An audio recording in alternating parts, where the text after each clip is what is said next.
The morning sun cast long shadows across the military base as Captain Sarah Chun walked toward the briefing room. Her flight suit was perfectly pressed, her helmet tucked under her arm, and her stride confident. To anyone watching, she looked like just another pilot preparing for another routine training mission. Nobody in that room knew they were looking at someone who would make history before lunch. Sarah had always been different, though she never advertised it. Growing up in a small farming town in Iowa, she was the girl who fixed tractors when her father couldn't figure out what was wrong. While other kids played with dolls or video games, Sarah was taking apart radios and putting them back together. Her mother often joked that Sarah could fix anything with wings, wheels, or wires. The path to becoming a fighter pilot hadn't been easy. When Sarah first announced her intention to join the Air Force, her high school guidance counselor actually laughed. "Girls don't become fighter pilots," he had said, not meaning to be cruel, just stating what he thought was fact. Sarah had smiled politely and walked out of his office. 3 days later, she was at the Air Force recruiting station. Military training had been brutal. The physical demands were crushing, the mental pressure constant, and the competition fierce. Sarah found herself one of only 3 women in a class of 48 pilots. Every day, she felt eyes on her, waiting for her to fail, expecting her to quit. Some instructors pushed her harder than the men, testing her resolve. Others seemed to go easier on her, which was almost worse because it felt like pity. But Sarah had something that couldn't be taught or trained, an instinct for flying that bordered on supernatural. When she was in the cockpit, the aircraft became an extension of her body. She could feel every vibration, hear every change in engine tone, sense every shift in air pressure. Her instructors noticed it during her first solo flight. While other students flew by the book, Sarah flew by feel. The real test came during advanced combat training. Sarah was paired against Jake Morrison, the top pilot in their class, and someone who made no secret of his belief that women didn't belong in fighter jets. Their mock dogfight was supposed to last 10 minutes. Sarah had Jake's aircraft in her targeting system after 90 seconds. After graduation, Sarah was assigned to the 44th Fighter Squadron, stationed at a base that couldn't be found on most maps. The squadron had a reputation for taking the missions nobody else wanted. They flew in weather that grounded other pilots, went places that didn't officially exist, and handled situations that never made it into the newspapers. Her squadron mates accepted her gradually. At first, they were polite, but distant. Sarah understood this wasn't personal animosity, but rather the natural wariness that came with trusting someone with your life. In fighter aviation, your wingman wasn't just a colleague. They were the person responsible for bringing you home alive. The breakthrough came during a training exercise in Nevada. Sarah was flying wing for Captain Mike Torres when his aircraft suffered a hydraulic failure at 20,000 feet. With no radio contact possible due to equipment malfunction, Sarah had to guide him to safety using only hand signals and aircraft positioning. For 45 minutes, she kept him oriented, found him a safe landing field, and talked him down through pure airmanship. When they landed, Torres looked at her and said, "I'd fly into hell with you as my wingman." Sarah's reputation grew quietly within military circles. She never sought attention, never boasted about her skills, and always deflected praise to her team. But word spread among pilots that Captain Chun was someone special. She had a gift for seeing patterns in chaos, for making split-second decisions that turn out to be exactly right, and for staying calm when everything around her was falling apart. The call came on a Tuesday morning in September. Sarah was in the middle of a routine maintenance check on her F-16 when Colonel Martinez approached her. His expression was serious, the kind of look that meant the conversation they were about to have would never be repeated outside of classified channels. "Chun, we need to talk," he said quietly. "There's a situation developing, and we need our best pilot ready to go in 30 minutes. Sarah followed him to a secure briefing room where maps covered every wall and communication equipment hummed with activity. She could see immediately that whatever was happening, it was big. The tension in the room was thick enough to cut with a knife. "Here's what we know," Colonel Martinez began, pointing to a map marked with red symbols. Intelligence indicates hostile aircraft have entered restricted airspace over the Pacific.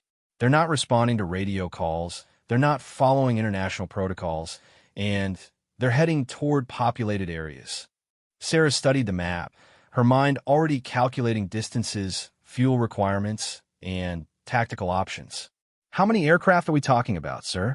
5 confirmed contacts, possibly more. Fast movers, highly maneuverable, and they seem to know our standard intercept patterns. The colonel's voice was grim. Sarah, I'm not going to sugarcoat this. This isn't a training exercise. These pilots are skilled, their aircraft are advanced, and they appear to have hostile intent. The briefing continued for 20 minutes. Sarah absorbed every detail. Enemy aircraft capabilities, weather conditions, rules of engagement, emergency procedures, and backup plans. But as she listened, one thing became clear. She would be going up alone. Her usual wingman was grounded with the flu, her backup was on leave, and there simply wasn't time to call in other squadrons. Sir, she said when the briefing concluded, you're asking me to engage 5 enemy aircraft by myself? Colonel Martinez nodded grimly. I know it's not ideal, Captain, but you're the pilot I trust most to handle this situation. Your aircraft is fueled and armed. Are you ready?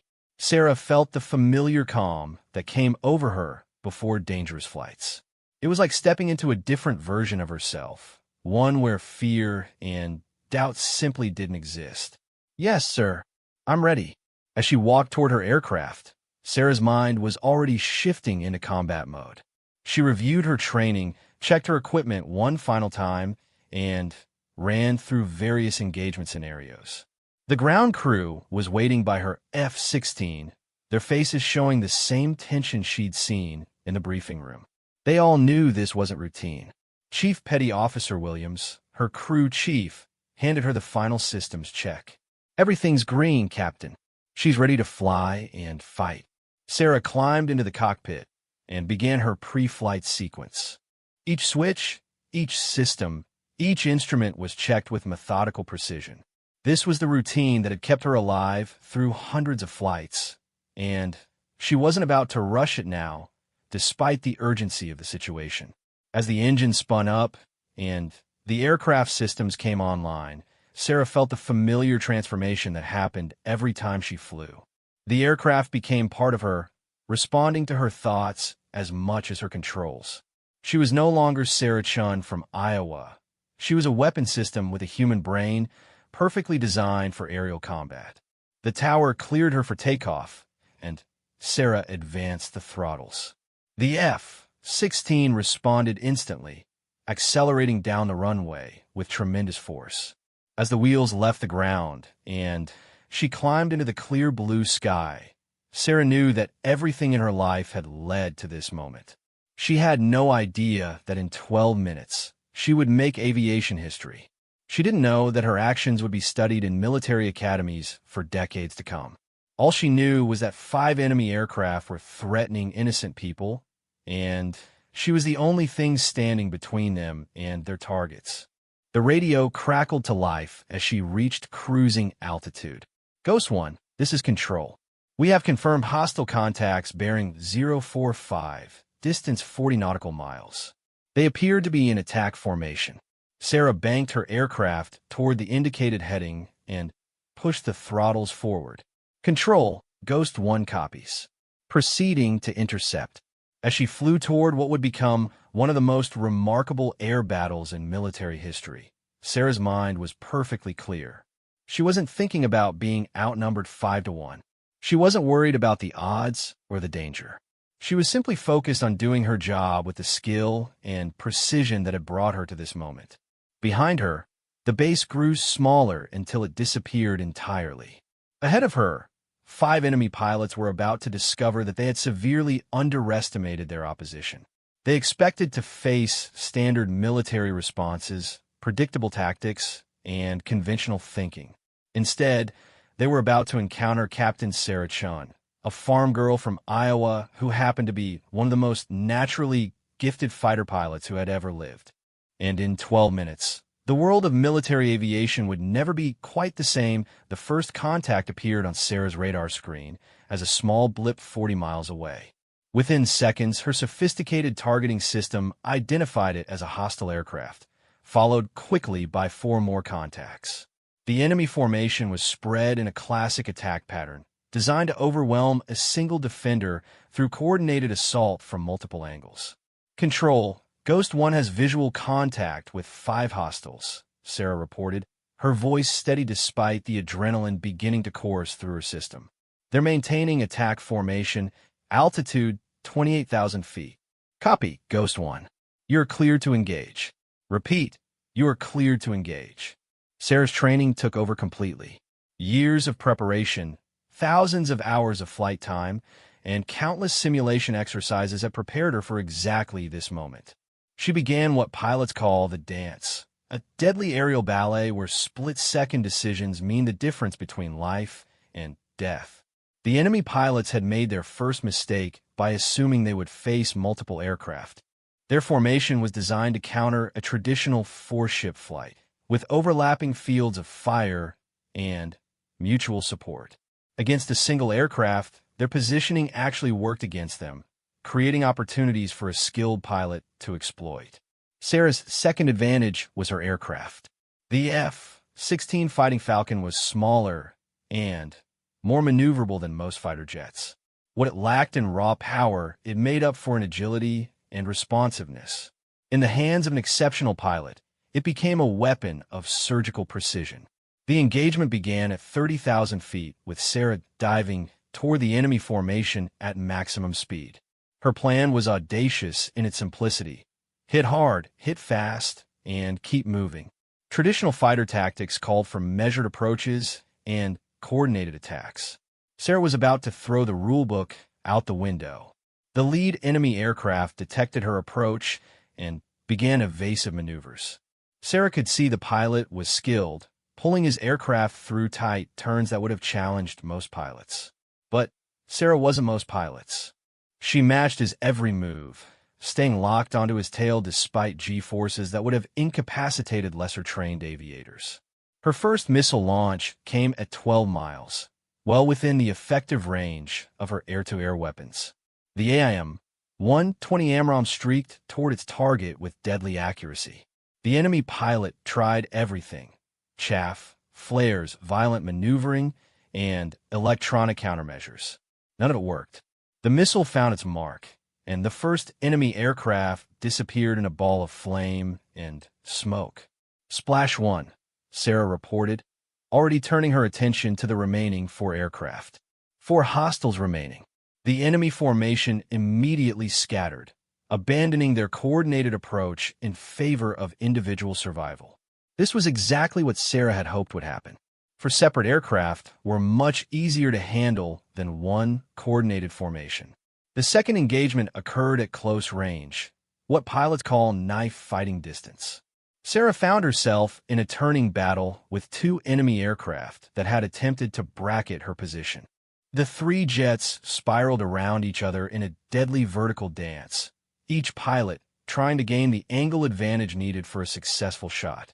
Sarah's smaller aircraft gave her the edge in this type of fight. She could turn inside both enemy jets, meaning she could complete a full circle in less time than they could.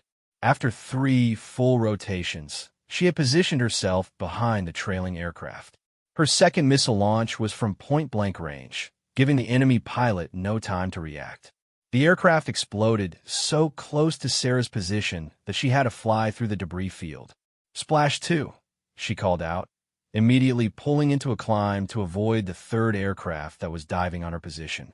3 hostiles remaining. The surviving enemy pilots had clearly recognized they were dealing with someone exceptional.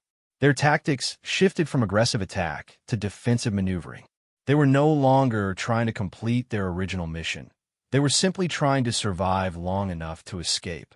But Sarah wasn't about to let them withdraw and regroup. She pursued the 3rd aircraft through a series of high-speed maneuvers that took both jets from 30,000 feet down to nearly sea level. The enemy pilot was skilled, using the ocean surface to mask his aircraft's heat signature and make missile targeting more difficult. Sarah adapted her tactics accordingly.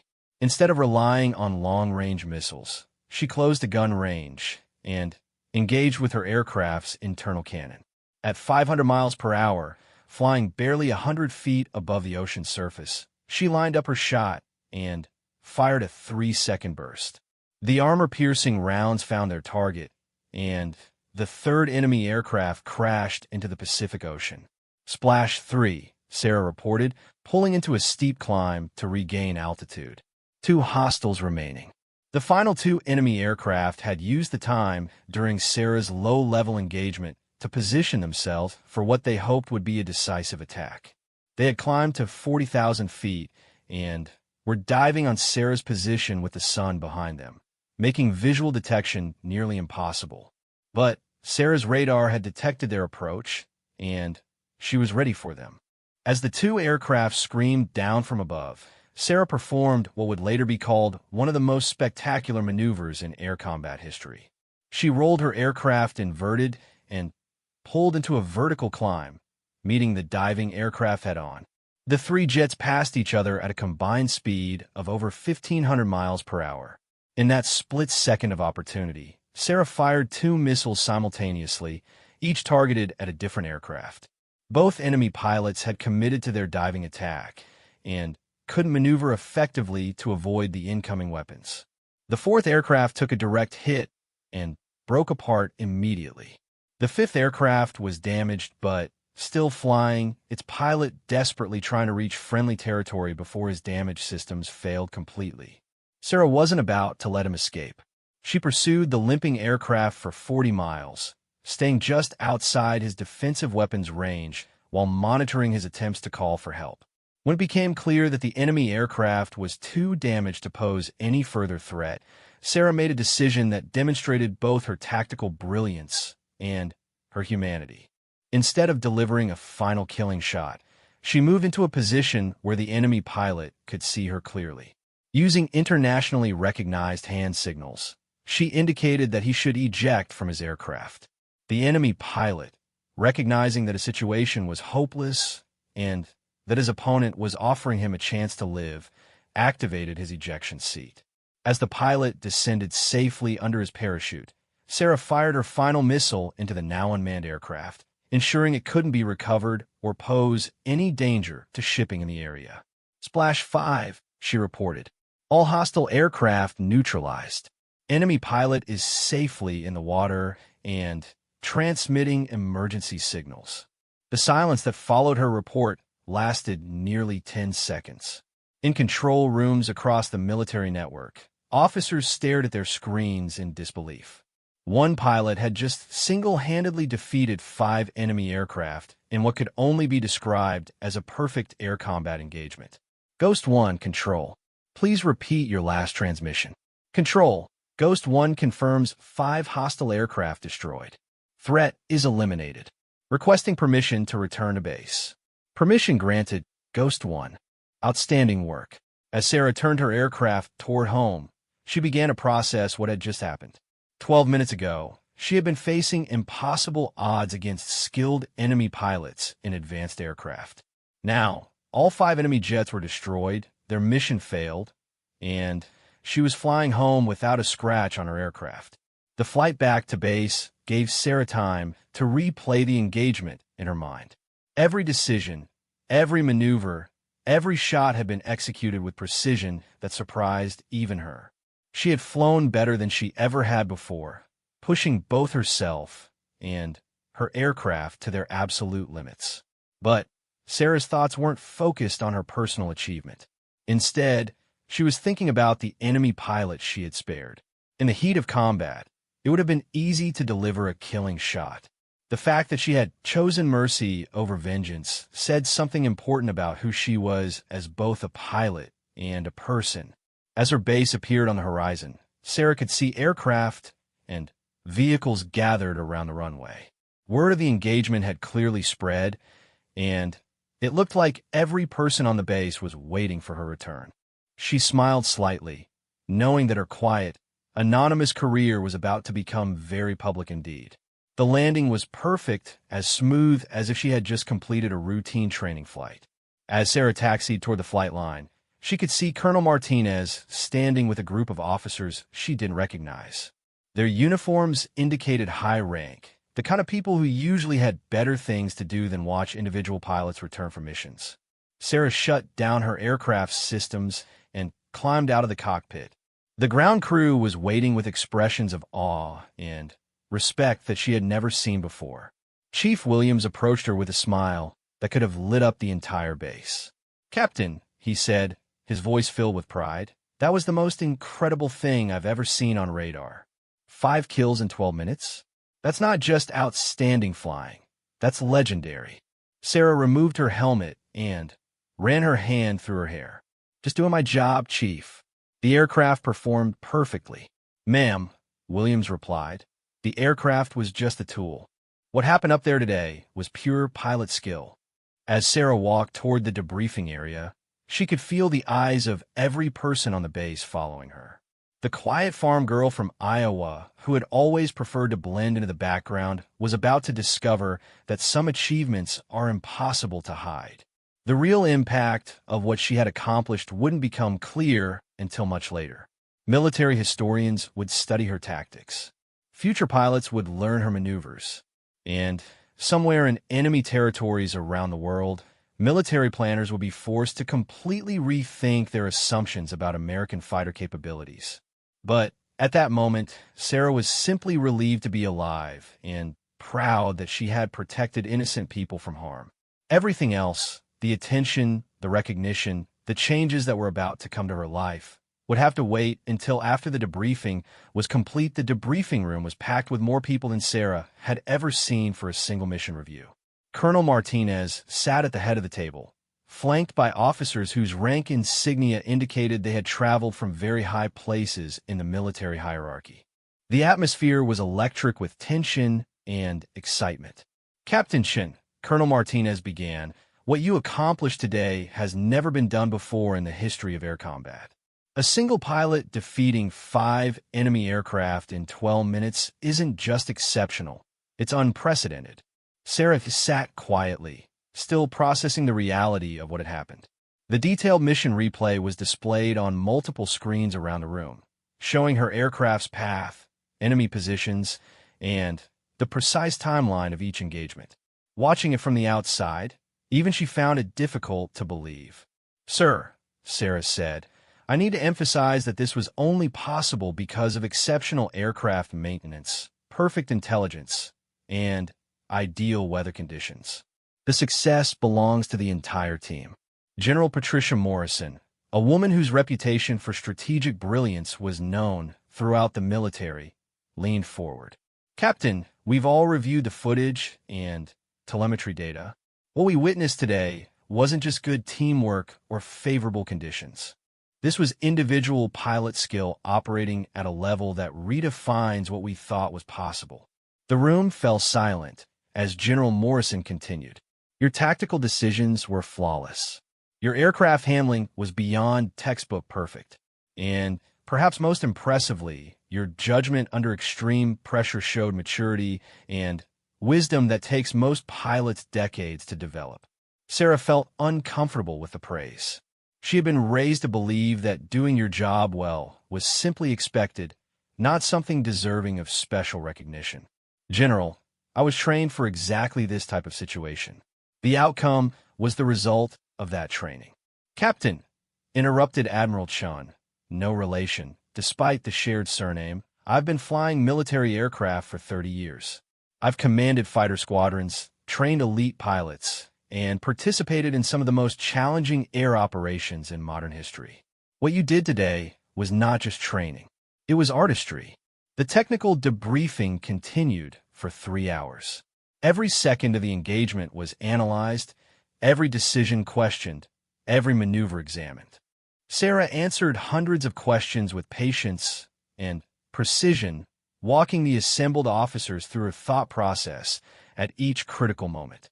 What emerged from the debriefing was a picture of combat flying that challenged traditional understanding.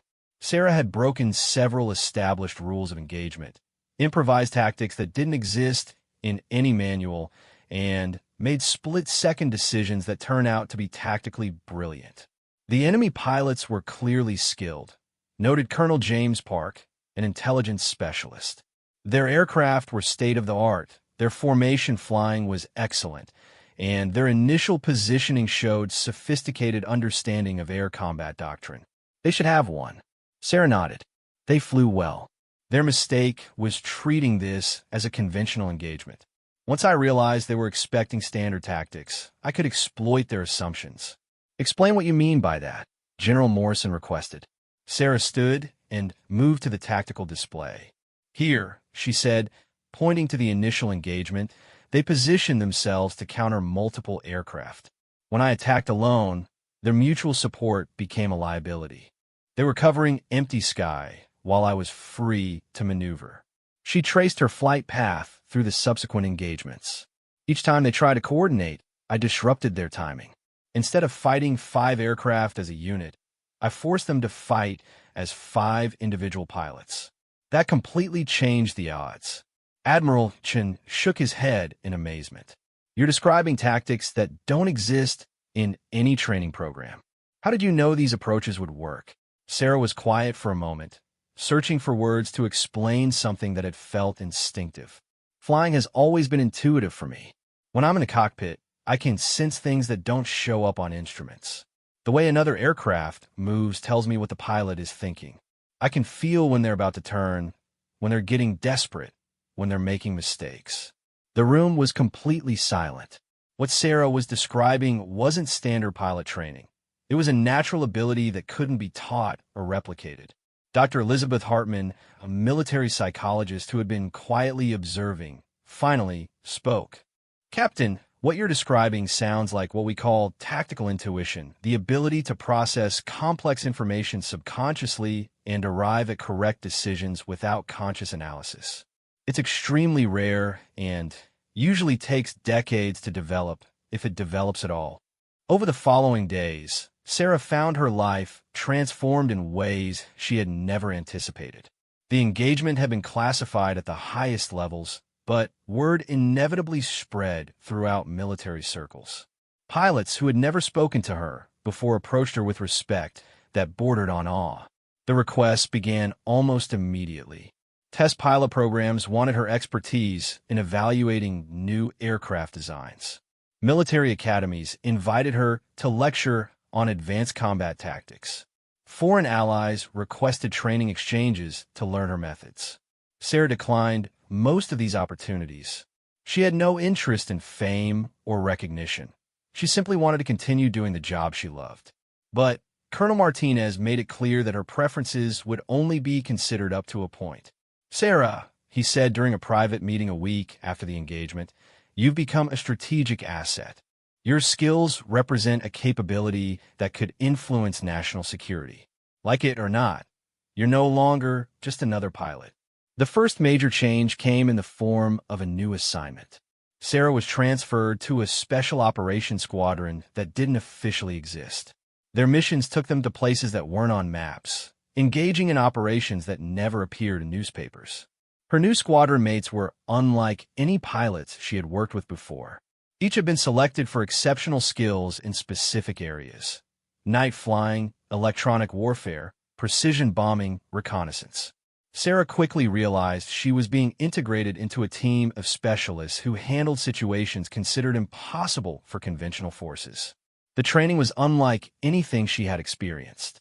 Instead of practicing against simulated enemies, they trained against actual foreign aircraft that had been acquired through classified means. Instead of flying in perfect weather, they deliberately sought out the worst possible conditions. Captain Elena Rodriguez, her new wingman, had been a test pilot before joining the Special Operations Unit. During their first flight together, she pushed Sarah harder than any instructor ever had. I've seen the footage from your engagement, Elena said over the radio as they engaged in a mock dogfight. Everyone's calling you a natural genius. Let's see if you can handle yourself when the other guy knows all the same tricks you do. The mock combat lasted 40 minutes and covered 300 miles of airspace. Elena flew with skill that matched Sarah's own, forcing her to discover new techniques and push her abilities even further. When they finally called a ceasefire, both pilots were exhausted but exhilarated. "Not bad," Elena said with a grin as they landed. "You might actually survive in this unit."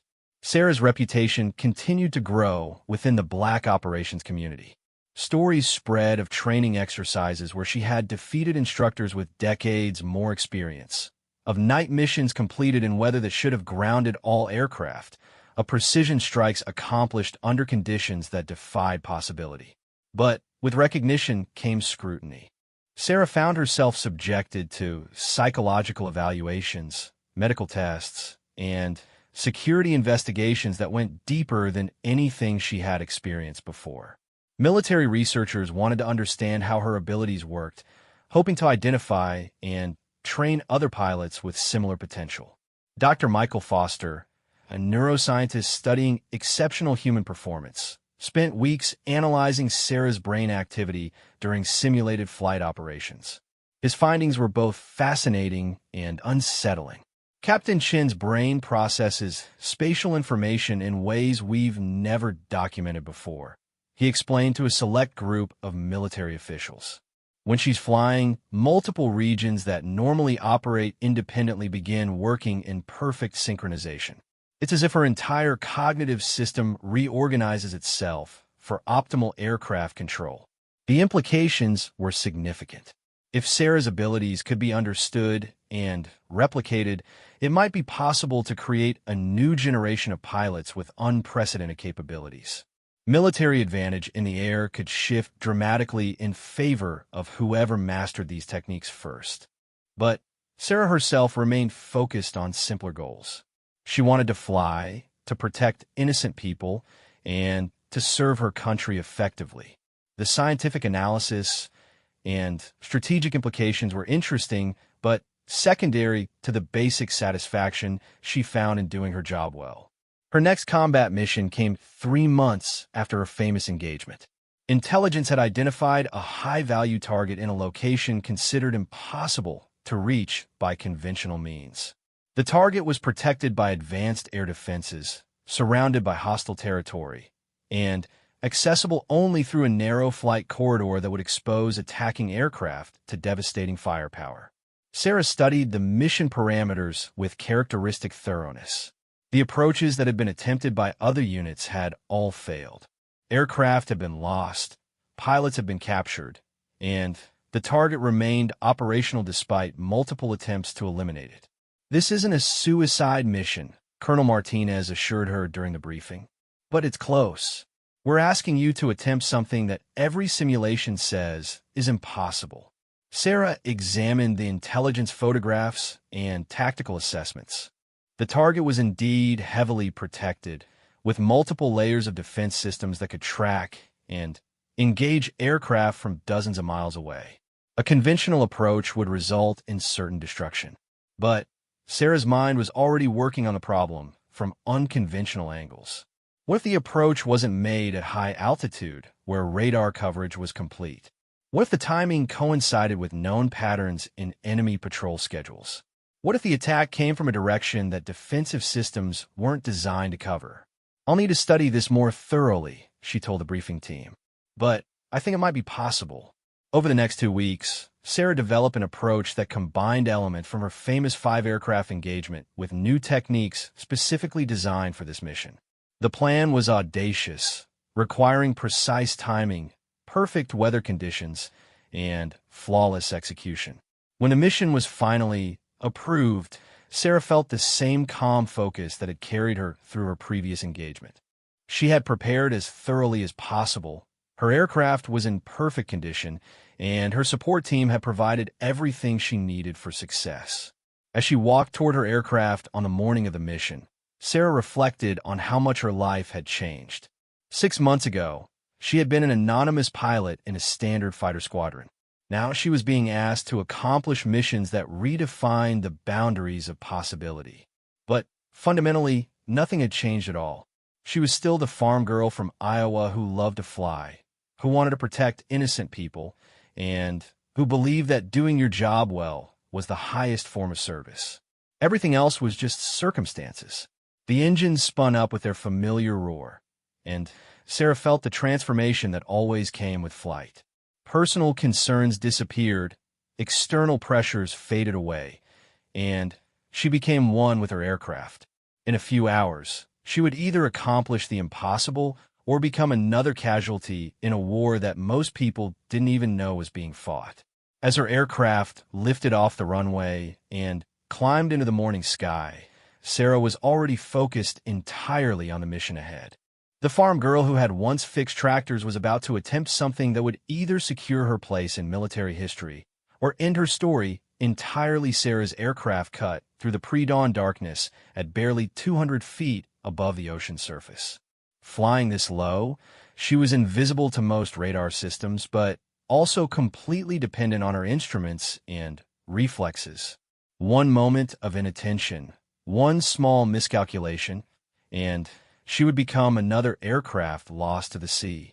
The mission profile was unlike anything attempted before.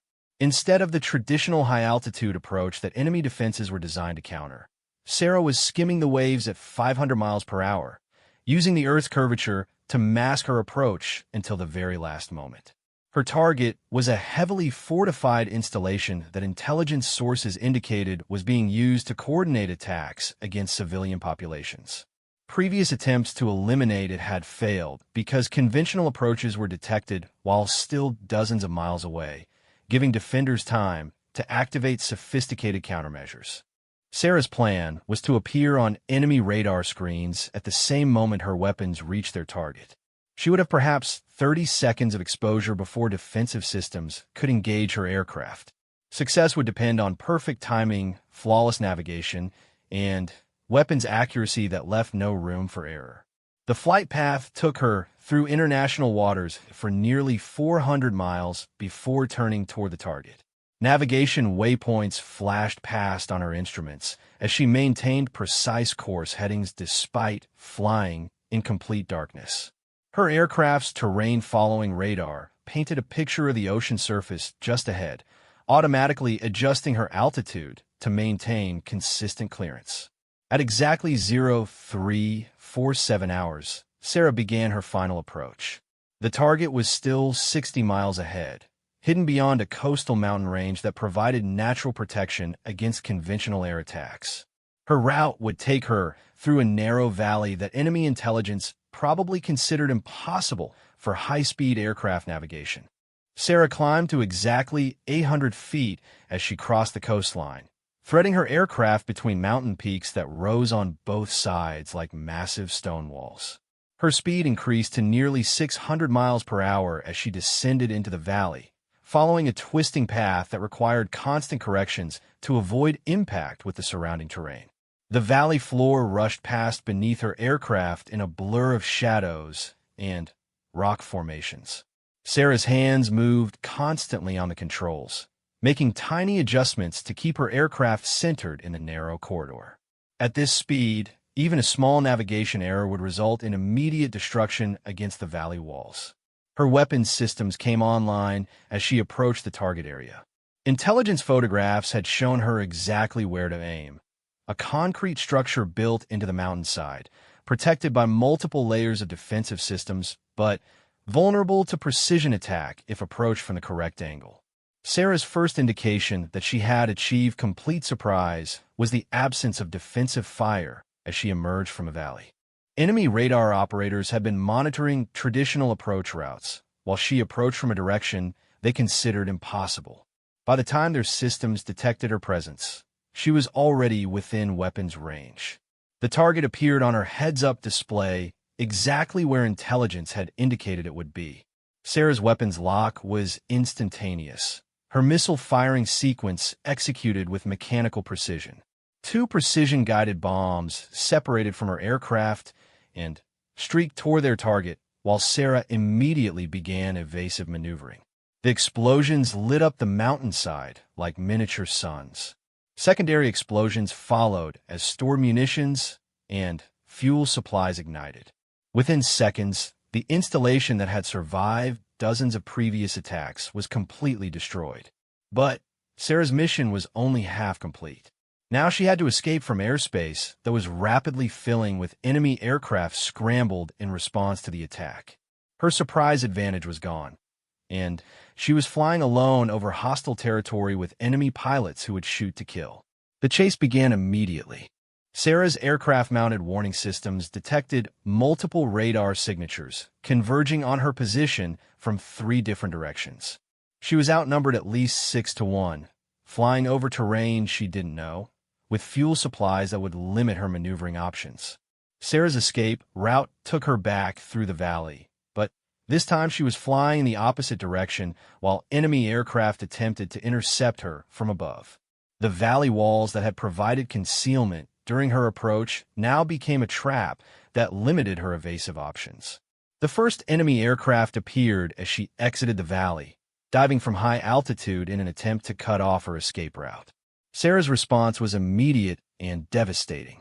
Without breaking from her escape heading, she fired a single missile that destroyed the intercepting aircraft before its pilot could even establish a weapon lock.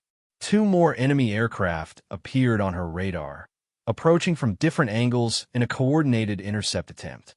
Sarah realized that these pilots had learned from her previous engagement and were using tactics specifically designed to counter her unconventional approach. Instead of trying to outmaneuver both aircraft simultaneously, Sarah chose to engage them individually by using her superior knowledge of local terrain. She led the first aircraft into a high-speed chase through a canyon system where the enemy pilot's larger, less maneuverable aircraft couldn't follow her turns. The enemy jet impacted the canyon wall while trying to match her maneuvers. The second aircraft required a different approach. Its pilot was skilled and cautious, maintaining distance while trying to achieve a missile lock. Sarah solved this problem by flying directly toward the enemy aircraft in a head-on approach that neither pilot could maintain for more than a few seconds. At the last possible moment, she fired her cannon and pulled into a vertical climb while the enemy aircraft, unable to match her maneuver, passed beneath her in a vulnerable position. Sarah's final missile of the engagement destroyed the enemy aircraft while she continued climbing towards safer altitude. But her fuel situation was becoming critical, and she still had to cross hundreds of miles of hostile territory to reach friendly airspace. The journey home became an exercise in fuel management and route planning that tested every aspect of her training. Sarah flew at optimal altitudes and speeds to maximize fuel efficiency while avoiding known enemy radar installations. She navigated by dead reckoning when GPS signals were jammed and flew through weather systems that enemy pilots wouldn't dare to enter. 3 hours after beginning her mission, Sarah's aircraft crossed an international airspace with fuel reserves measured in minutes rather than hours. Her successful completion of an impossible mission had cost her everything her aircraft could give, but both pilot and machine had performed flawlessly when perfection was the only acceptable standard. The landing back at her base was witnessed by the same group of senior officers who had debriefed her previous engagement. But this time, their expressions showed not just admiration, but something approaching awe. Sarah had accomplished something that challenged fundamental assumptions about what individual pilots could achieve. "Captain Chun," General Morrison said during the initial debrief, "you've just completed a mission that 3 different planning committees declared impossible. The target has been eliminated, you've returned safely, and enemy forces in that region have been effectively neutralized." Sarah sat quietly, still processing the mission in her own mind. Every aspect had gone according to plan, but the margin for error had been so small that even tiny mistakes could have resulted in failure. She had succeeded through a combination of careful preparation, aircraft performance, and what could only be called perfect execution under extreme pressure. "Ma'am," Sarah replied, "the mission succeeded because intelligence was accurate, weather conditions were favorable, and the aircraft performed exactly as designed. It was a team effort." Admiral Chun leaned forward. "Captain, we've analyzed every aspect of this mission. The navigation alone should have been impossible at those speeds and altitudes. The weapon's accuracy was perfect, and your tactical decisions under pressure were consistently optimal. This wasn't just teamwork, This was individual performance at a level we've never documented before.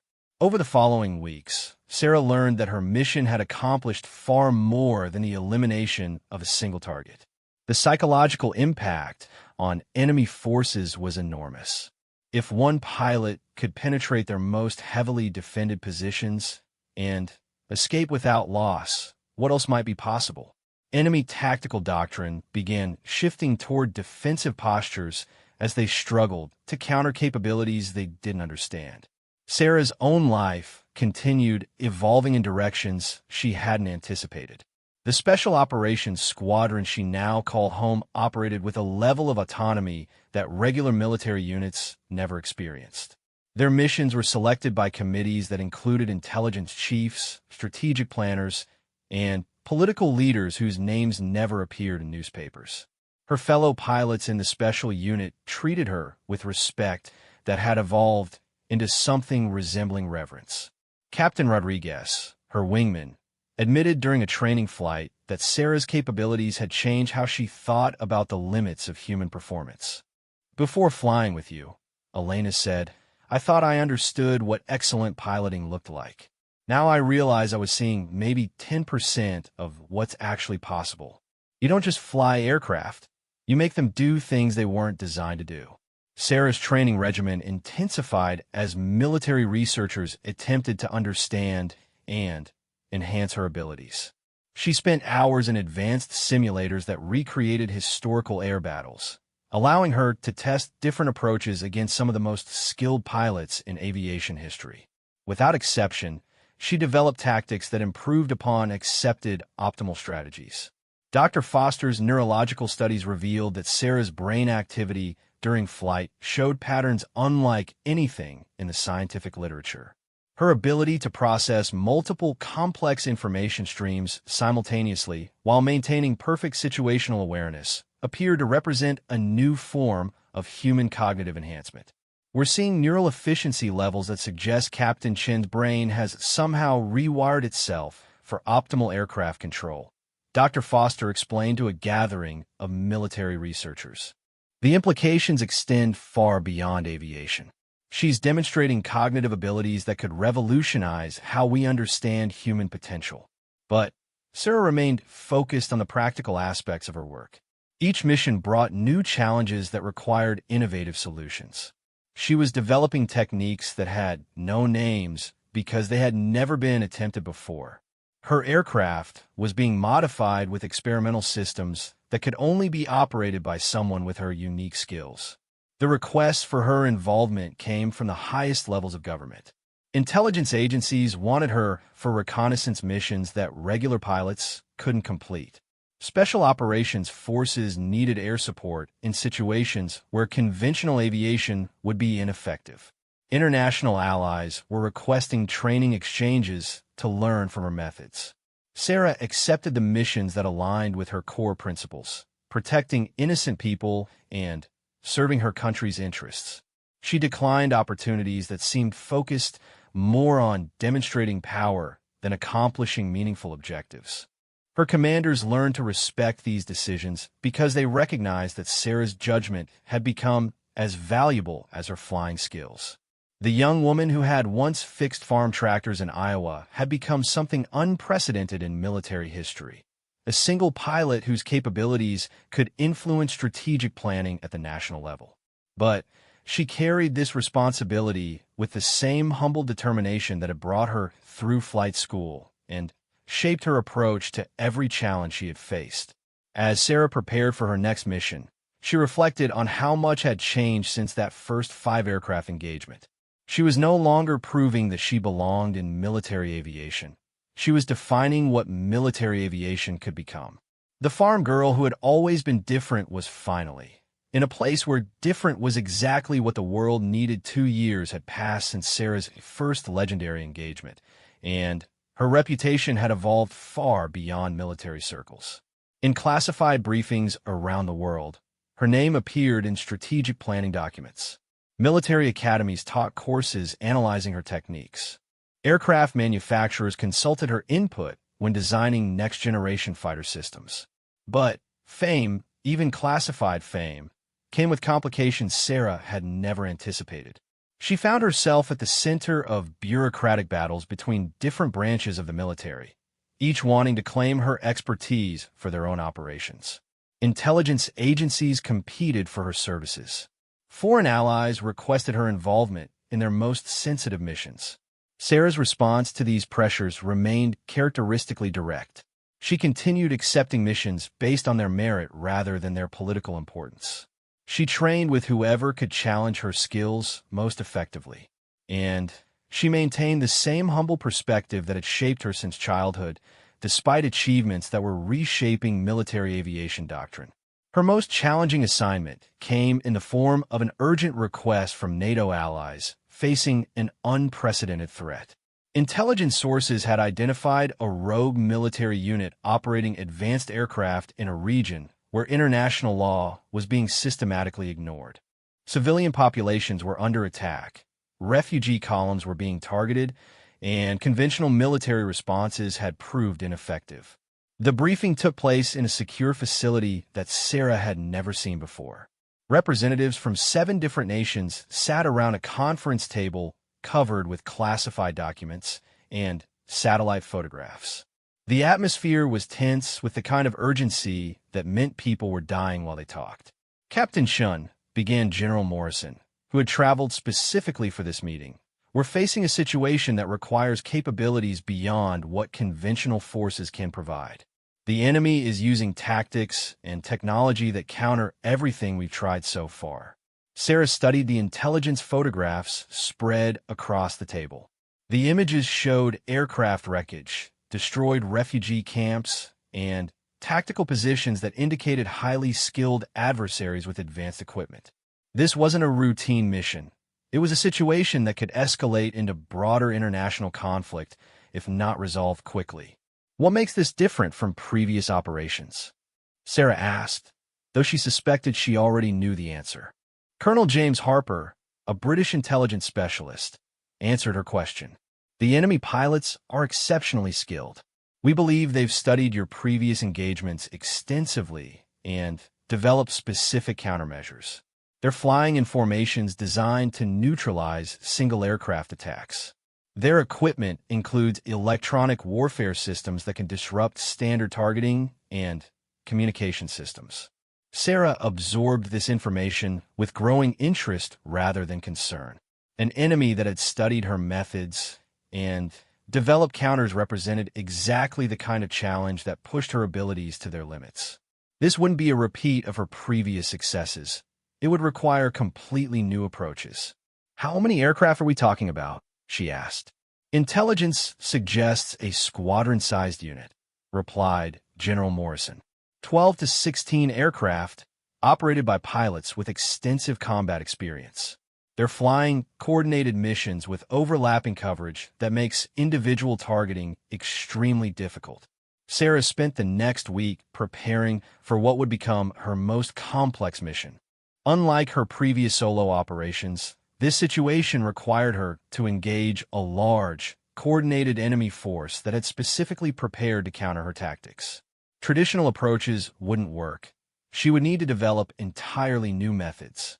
Her solution came from an unexpected source, her childhood experience fixing farm equipment. Sarah remembered how her father had taught her to approach complicated machinery problems by understanding the entire system rather than focusing on individual components. The enemy squadron was a system with interdependent parts that could be disrupted if she understood their coordination methods. Sarah's mission plan was unlike anything she had attempted before. Instead of engaging the enemy aircraft directly, she would use their coordination against them. By appearing to be multiple aircraft through precisely timed maneuvers and electronic deception, she could force them to respond to threats that didn't exist while leaving their actual positions vulnerable to attack. The operation began at dawn with Sarah's aircraft equipped with experimental systems that had never been used in combat. Electronic warfare pods could simulate multiple aircraft signatures on enemy radar screens. Advanced communication systems would allow her to coordinate with friendly forces while remaining undetectable to enemy monitoring. Sarah's approach took her through airspace that intelligence indicated was heavily patrolled by enemy aircraft. But instead of avoiding detection, her plan required her to be seen at precisely the right moments to trigger the enemy response she wanted to exploit. The first phase worked exactly as planned. Enemy radar operators detected what appeared to be a 4-aircraft formation approaching their patrol area. The enemy squadron responded with their standard intercept doctrine, dispatching aircraft to engage the perceived threat while maintaining reserve forces to protect key positions. Sarah's electronic systems created the illusion of air-to-air combat while she remained undetected 30 miles away. Enemy aircraft maneuvered to engage targets that existed only on their radar screens, while Sarah positioned herself for the real attack. When she finally revealed her true position, Sarah was inside the enemy formation's defensive perimeter with clear shots at multiple targets. Her first salvo destroyed 3 aircraft before their pilots realized they had been deceived.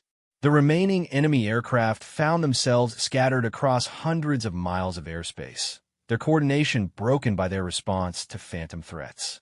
The air battle that followed tested every skill Sarah had developed over her career. 9 enemy aircraft, now aware they were facing a single exceptionally skilled opponent, abandoned their mission objectives and focused entirely on destroying her. The engagement covered over 500 miles of airspace and lasted 47 minutes.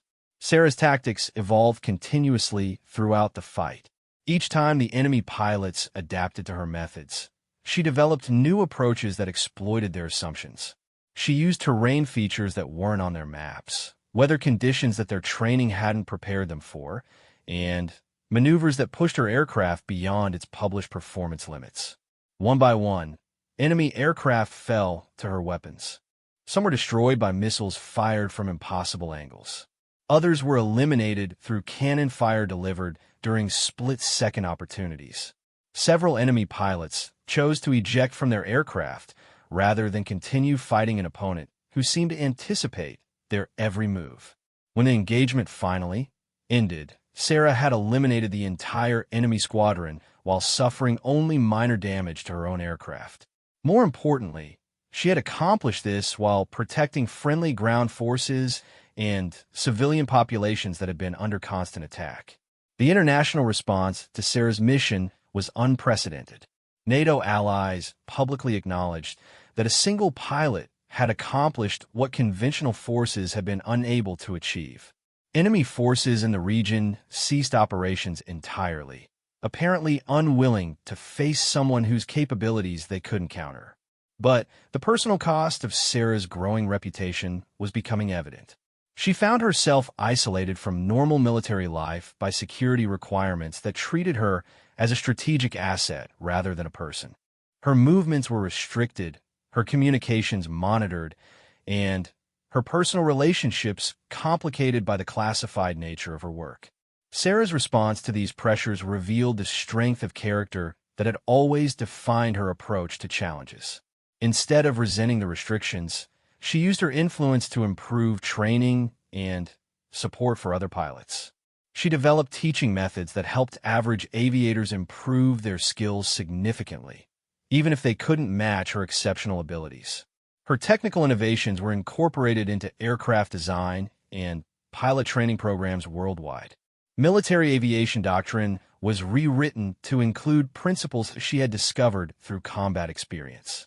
The gap between theoretical knowledge and practical application was narrowed by lessons learned from her missions.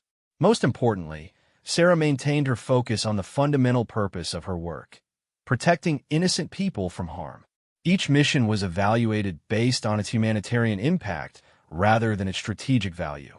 She declined operations that seemed designed primarily to demonstrate power or advance political objectives. The farm girl from Iowa, who had once fixed tractors, had become something unique in military history. A single individual whose capabilities could influence international conflicts.